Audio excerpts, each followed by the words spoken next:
আসসালামু আলাইকুম। আমার মতন যারা নতুন তাদের জন্য আজকের ভিডিওটা খুবই গুরুত্বপূর্ণ। আমি প্রায় 2021 সাল থেকে গরু পালন করি, কিন্তু এতদিন ধরে গরু পালন করলেও আমার তেমন কোনো পরিকল্পনা ছিল না যে একটা খামার করব। কিন্তু এখন দেখতেছি এই বেকারত্ব দূর করার জন্য খামার করা ছাড়া বুদ্ধি নেই। আমি অনেক ভেবে চিন্তে আর এতদিনের অভিজ্ঞতা থেকে খুব গুরুত্বপূর্ণ একটা সিদ্ধান্ত নিছি যে আমি শুধু বাছুর উৎপাদন করার জন্য গাভী পালন করব। আমি মূলত গ্রামে থাকি। সকলেই কম বেশি জানেন যে গ্রাম অঞ্চলে দুধের চাহিদা কম, তাই দুধের জন্য খামার করা বা ফ্রিজিয়ান জাতের গরু পালন করা চিন্তা বাদ দিছি। আর একটা ফ্রিজিয়ান গাভীর পিছনে যে পরিমাণ পরিশ্রম হয়, সেই একই পরিশ্রমে প্রায় 4টা দেশি গাভী পালন করা যাবে। দেশি গাভীগুলার দাম তুলনামূলক অনেক কম। গাভীগুলা কম দামি হলেও যে বাছুরগুলা পাবো সেগুলোর দাম এবং চাহিদা দুটোই সবসময় বেশি থাকে। বর্তমানে আমার 2টা গাভী আছে, 2টা গাভীরই বাছুর আছে।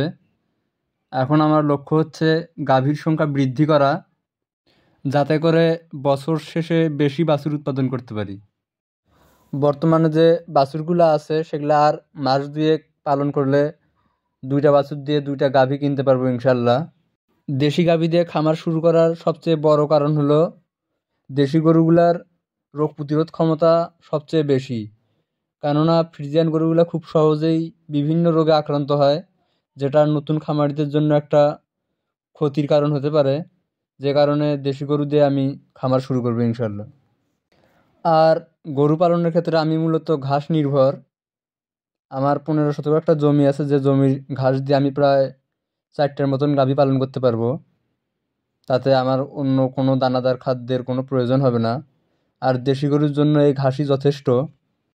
এই দেশি গরুগুলার খাবারের চাহিদা ফ্রিজিয়ান গরুর চেয়ে অনেক কম, যে কারণে বছর শেষে স্বল্প খরচে একটা গাভী থেকে একটা বাছুর পাবো ইনশাল্লাহ। আর আমার মতন যারা নতুন আছেন, তারা যদি স্বল্প পুঁজিতে একটা গরুর খামার শুরু করতে চান, তাহলে দেশি গরু দিয়ে শুরু করতে পারেন। কেননা প্রায় 2 লাখ টাকা হলেই আপনি 4টা দেশি গাভী বা উপযুক্ত বকনা বাছুর কিনতে পারবেন। আর বছর শেষে 4টা বাছুর পাবেন ইনশাল্লাহ।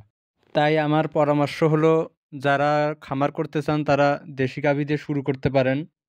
দেশি গাভীগুলোর পিছনে খরচ কম আর শক্তিশালী রোগ প্রতিরোধ ক্ষমতার কারণে সবসময় আপনাকে স্বস্তিতে রাখবে ইনশাল্লাহ। নতুন অবস্থায় মুরগির খামার বা হাঁসের খামার বাদ দিয়ে দেশি গরু পালন করেন, তাতে লোকসানের সম্ভাবনা একেবারে নেই বললেই চলে।